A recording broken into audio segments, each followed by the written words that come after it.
Hi everyone, it's Monica. In this series of videos, I'm going to introduce the 4 different speaking questions on the new TOEFL exam. For each question, I will provide the steps to answering the questions, sample answers, and tips on how to master your response. If you're thinking of taking the exam or if you're in the process of preparing for the test, this is a series you cannot miss. Let's begin with question 1.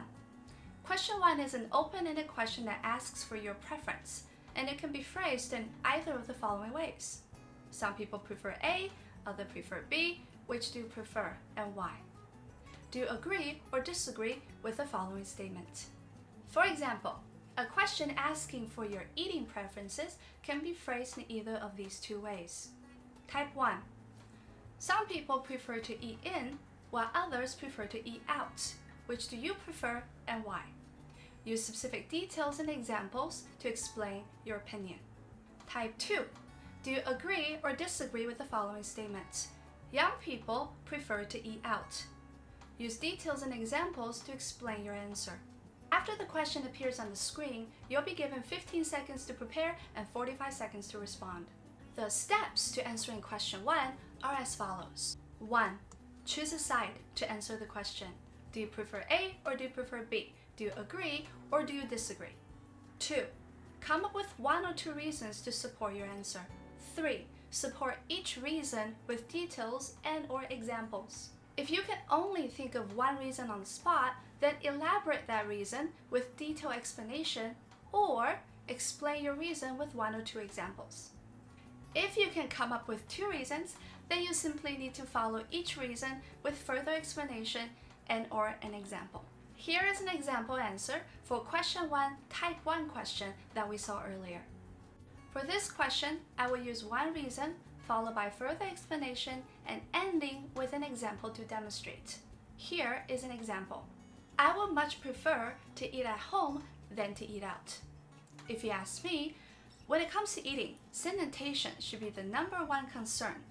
Before we worry about how something tastes or how much a meal costs, we should first make sure that what we put in our mouth is safe and clean to eat. The best way to do that is to prepare our own meals at home. For example, I always make sure to wash fruits and vegetables thoroughly to get rid of any remaining pesticides, and to cook meat thoroughly to prevent food poisoning. It would be harder to take these precautions when you're eating out. Okay, now here's an example for the question 1 type 2 question that we saw earlier. I'm going to answer this question with 2 reasons and follow each reason with an example. Eating out does seem to be the trend among young people nowadays. For one thing, eating out is much more convenient than trying to cook at home. Take college students, for example. Many of them live away from home in dormitories or apartments, most of which aren't even equipped with stoves for cooking. Another reason is that eating out saves time. Young people nowadays live hectic lives. Between schoolwork, part-time jobs, internships, and social networking, we just don't have much time to spare. In other words, it's just much more efficient to grab a quick bite to eat after a long day at work or school. Okay, so that wasn't too bad, was it? I know you're probably thinking, I can't come up with that in just 15 seconds. And you're right, it's difficult to come up with that much content in just 15 seconds. But here are some tips to how to practice for question 1 so that you can get there. 1. Practice enough so that you accumulate a database of responses that you can use on the spot. 2. Make use of common reasons. 3. It's okay to make up examples. 4. Always practice with a timer. First of all, 15 seconds is not a lot of time to come up with an answer on the spot, so you have to make up for that element of surprise by practicing many question 1s before you go in to take the actual exam. Not to be cliche, but practice does make perfect in this case. I mean, you have to practice enough so that you have a solid database of details and supports and examples that you can sort of pull out from your brain and use on the spot, no matter what kind of question they throw at you. Now, having said that, here's a list of universal reasons that can be applied to many question 1s. 1. Convenience. Something that everyone can appreciate. So in your answer for your reason, if convenience works, then that is definitely one of the best ways to go. 2. Efficiency. Nowadays, people live very busy and hectic lives, so who doesn't want to save time? If efficiency works, it's another very common and easy to explain reason that you can use to support your question 1. 3. Cost. Everyone likes to save money. And when you think about money, not only you think about how expensive something is, you also think about if this option can save money, or if it can help boost the economy, or maybe help the community, or help other people. Is anything related to monetary advantages? 4. Health. Now don't limit yourself to just physical health, because mental health is just as important. So think along the lines of stress, pressure of everyday life. And that could give you some good ideas to help support your reason. 5. Safety. Not only for yourself, but for the people around you, and safety for the community. 6. Environment. Now, environmental issues are very popular on the TOEFL exam.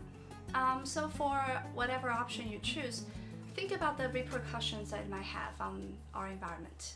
That should give you some good ideas as well. 7. Social network. Now, broadening our social network has its advantages. Just think about why we want to make friends. 8. Broadening horizon, broadening perspective. Think along the lines of self-improvement for this one.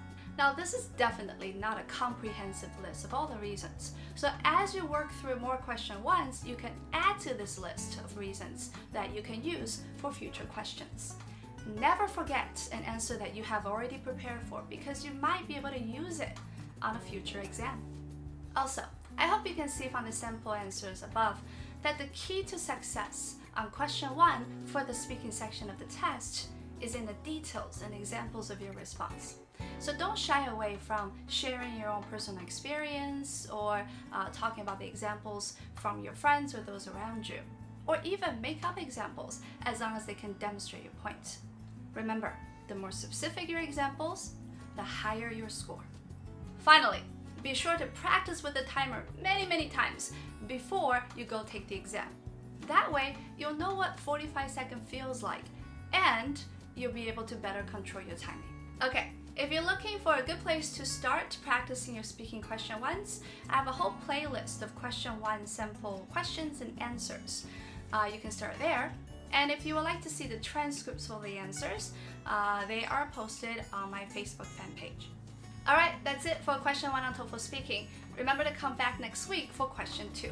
And remember to subscribe to my channel so you don't miss out on any useful TOEFL tips and other interesting videos that I'll be making.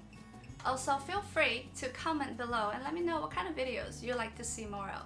I'll see you next time. Bye-bye!